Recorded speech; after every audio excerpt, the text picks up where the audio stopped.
Buletin 1.30 12 Rabiul Awal bersama saya Hafizi Rosli. Tajuk utama tengah hari ini.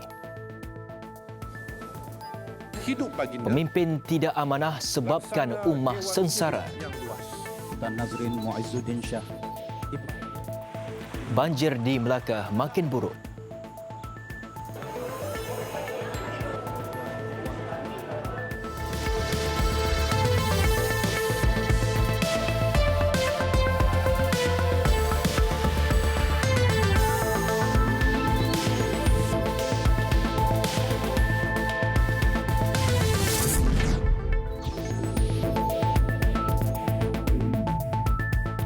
Assalamualaikum dan salam sejahtera. Sebahagian besar masalah ummah hari ini berpunca daripada ketiadaan integriti, terutama apabila ia dilakukan oleh individu yang diamanahkan dengan kuasa. Timbalan yang di-Pertuan Agong Sultan Nazrin Muizzuddin Shah bertitah, kemiskinan ummah bertambah buruk apabila pemimpin lebih mengutamakan agenda membina kekayaan material dengan menidakkan hak ummah secara tidak adil serta melalui kaedah yang meragukan. Sebahagian besar masalah ummah pada hari ini berpunca daripada krisis yang tercetus kerana perebutan untuk membina kekayaan secara tidak luhur, secara tidak telus.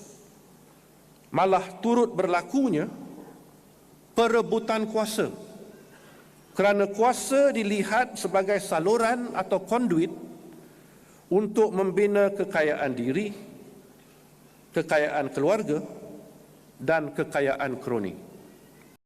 Sultan Nazrin bertitah demikian dalam majlis sambutan Maulidur Rasul Peringkat Kebangsaan 2018 di Pusat Konvensyen Antarabangsa Putrajaya pagi tadi. Turut berangkat Raja Permaisuri Perak Tuanku Zahra Salim.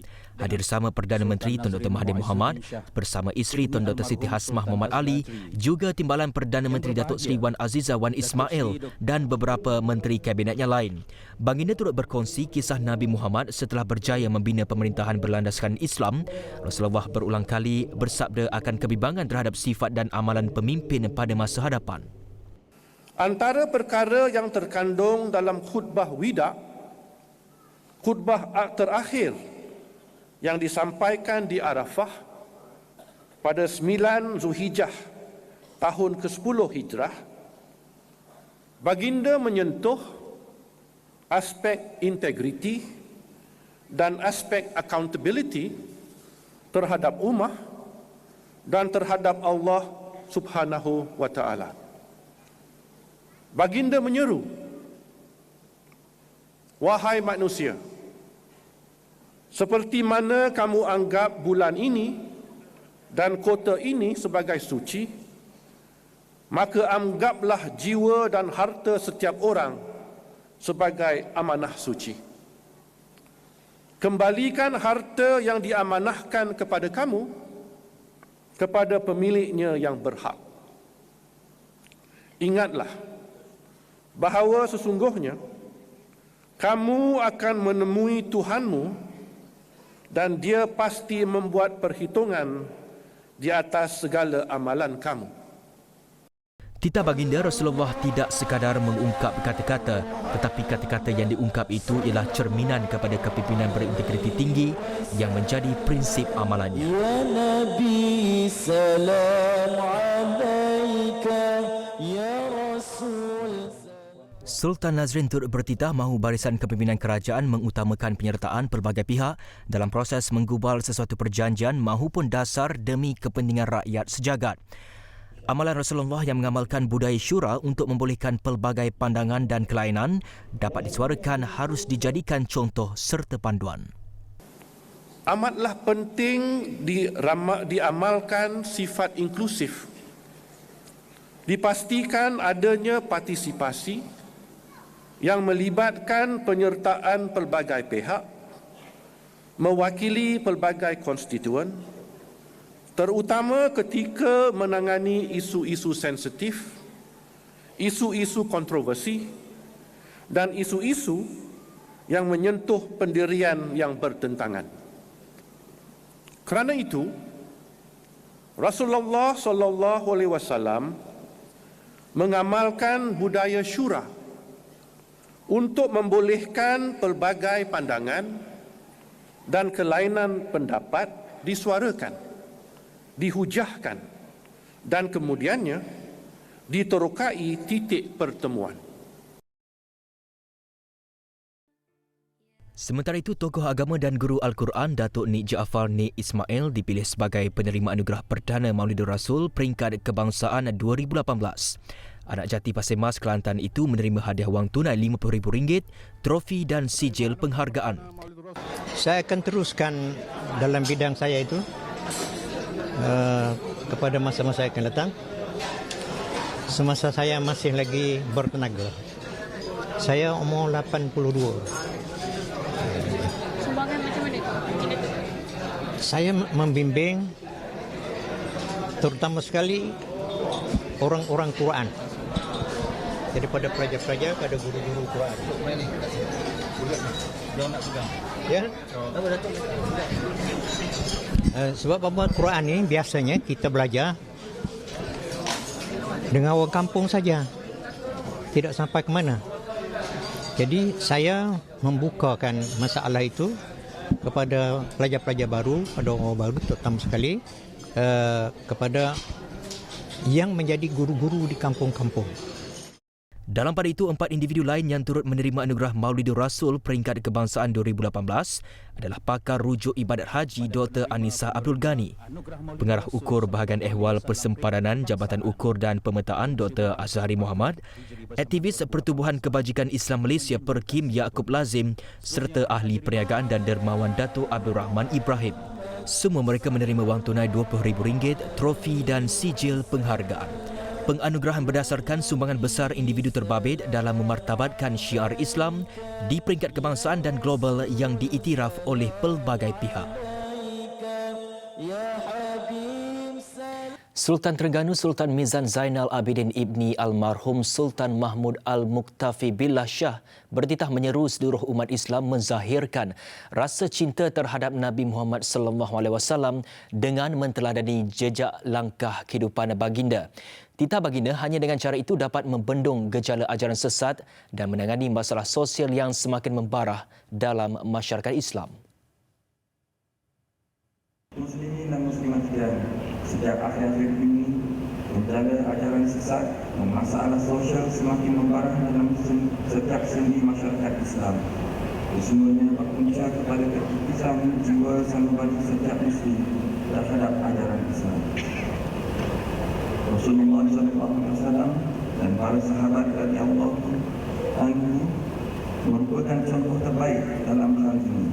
Mereka memiliki akidah yang kental, ibadat yang konsisten dan akhlak yang terbilang sehingga mereka muncul sebagai generasi terbaik dan cemerlang dalam segala lapangan hidup. Titah baginda umat Islam perlu mendalami serta mempelajari sirah Rasulullah. Baginda bertitah demikian di Majlis Sambutan Maulidur Rasul peringkat negeri Terengganu 2018 yang berlangsung di Stadium Negeri pagi tadi. Turut berangkat Sultanah Terengganu Sultanah Nur Zahirah, Menteri Besar Terengganu Dr. Ahmad Samsuri Mokhtar, Barisan Exco dan pegawai kerajaan turut mengiringi baginda di majlis sambutan itu. Sultan Mizan Zainal Abidin turut mencemar duri mengurniakan hadiah kepada pemenang dalam beberapa kategori yang dipertandingkan.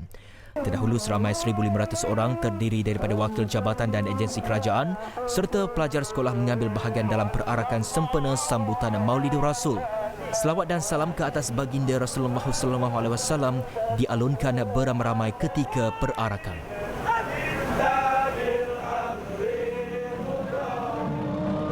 Di Johor, kira-kira 5,000 umat Islam menyertai perarakan Maulidur Rasul peringkat negeri di Mersing. Perarakan sejauh 1 km itu diketuai Tunku Temenggung Johor, Tunku Idris Iskandar Ismail Ibni Sultan Ibrahim. Turut serta Menteri Besar Dato' Osman Sapian. 40 kontingen terdiri daripada jabatan dan agensi kerajaan, swasta, pertubuhan bukan kerajaan NGO serta masyarakat setempat menyertai perarakan.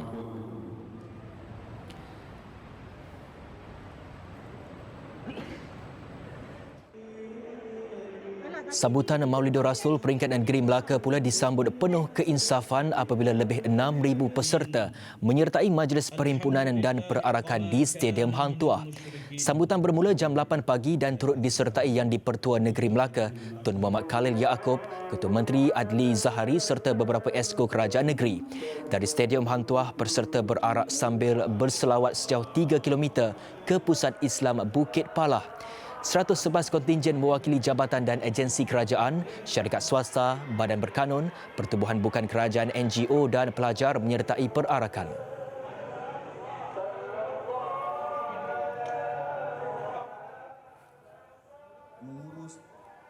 Di Kota Kinabalu, Ketua Menteri Sabah Datuk Seri Muhammad Syafiee Apdal menyeru segenap lapisan masyarakat khususnya umat Islam di negeri itu agar terus berganding bahu dalam memastikan kelangsungan perpaduan rakyat berbilang kaum diperkukuhkan. Menurut Datuk Seri Muhammad Syafiee, pengimarahan majlis itu adalah manifestasi komitmen kerajaan negeri dalam memulia dan mengagungkan kerasulan Nabi Muhammad SAW. Antara kejayaan yang pernah diraih oleh baginda Rasulullah ialah penyatuan masyarakat berbilang kaum dan pelaksanaan sistem ekonomi dan sosial yang adil. Justru, beliau berharap langkah yang dibawa oleh Nabi itu dihayati dan dijadikan teladan sesuai dengan tema tahun ini menyantuni umat membawa rahmat. Terdahulu Yang di-Pertua Negeri Sabah Tun Johar Mahiruddin diiringi Datuk Seri Muhammad Syafiee bersama ribuan umat Islam berarak dari Sutra Avenue sehingga ke Masjid Negeri Sabah. Ia termasuk 79 kontingen daripada pelbagai jabatan kerajaan, NGO serta pelajar sekolah menengah dan rendah.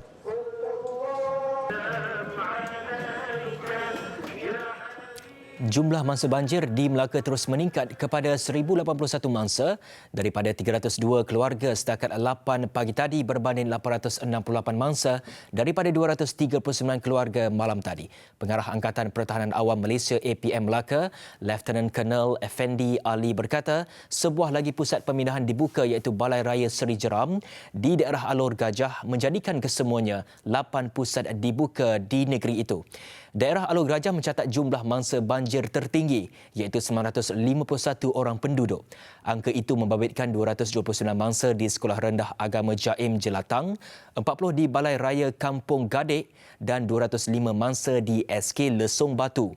Selain itu, 102 mangsa termasuk 94 daripadanya pelajar Sekolah Tahfiz Pancor, 4 mangsa di Balai Raya Seri Jeram, 71 di Balai Raya Kampung Beringin dan 300 mangsa di SK Belimbing Dalam. Sementara 130 penduduk ditempatkan di Balai Raya Kampung Tanah Merah, Kerubung di daerah Melaka Tengah.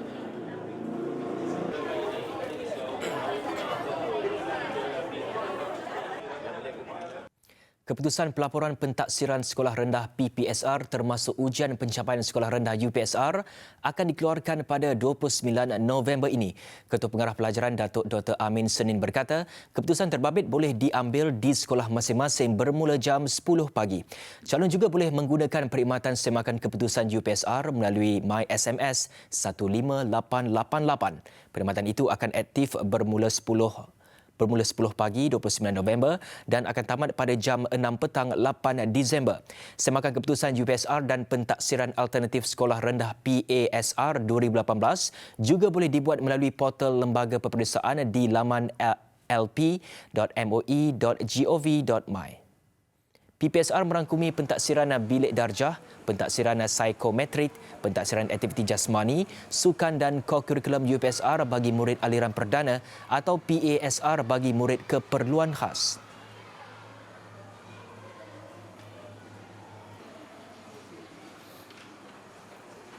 Ternyata mencabar untuk membaca Al-Quran sekiranya sudah lama tidak mengamalkannya. Kaedah kotak yang diperkenalkan ini mungkin agak janggal didengar, namun tekniknya mudah dan berkesan untuk melancarkan bacaan. Wartawan Hawa Rizwana Rizwan menyingkap laporan dalam teknik membaca Al-Quran menggunakan kaedah kotak.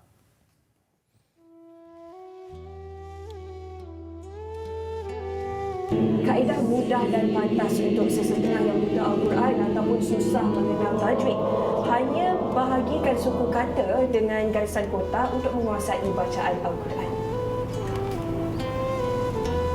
Mengajar golongan dewasa membaca Al-Quran pastinya berbeza dengan kanak-kanak. Kaedah kotak yang diperkenalkan oleh Ustaz Said Walid Al-Ghifar Said Ibrahim pada tahun 2016 boleh digunakan bagi membolehkan bacaan yang lancar dengan pemahaman hukum bacaan. Menurut Ustaz Walid, idea untuk membuat kotak pada ayat Al-Quran terhasil apabila pelajarnya tidak tahu bagaimana untuk mengeja setiap suku kata ayat Al-Quran.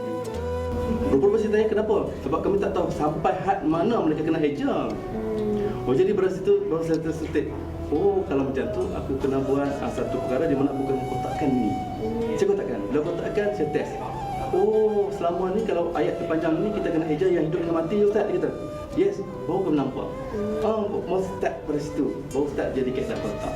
Tambah Ustaz Walid yang juga dikenali sebagai Ustaz Kotak di laman Instagram, asas kaedah ini ialah kenal vokal, konsonan, tanda mati dan keseluruhan tajwid dalam setiap kotak. Kotak digariskan bagi membezakan sampai ke mana setiap suku kata itu harus dihentikan dan disambung semula. Bagi pelajarnya, kaedah ini mudah untuk diaplikasikan dan dapat mengelakkan kekeliruan apabila membaca Al-Quran. Short of memory macam saya lah. Saya ada masalah short of memory. Bila saya datang kelas ni, bagi saya ia sangat mudah untuk difahami dan boleh dipraktikkan balik. Perkataan ataupun huruf pun saya boleh confuse. Tapi dengan kaedah kotak ni, bila kita dah susun, bila kita nak letak dalam kotak tu, kita dah tahu dah, okey, ini hurufnya, ini vowelnya. Laporan Hawa Rizwana Rizwan.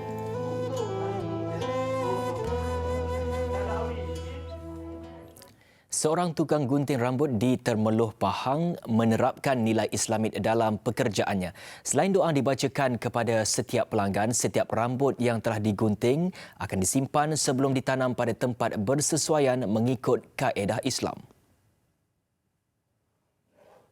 Menurut Muhammad Adil Muhammad Hamidi, 19 tahun, idea tersebut mula tercetus selepas ditawarkan untuk menjadi tukang gunting rambut di Pondok Adiniah Termeloh. Konsep Islamik ni sangat penting, bukan hanya perkara biasa-biasa. Sebab kita daripada sunnah Nabi Muhammad kita, Nabi Muhammad SAW.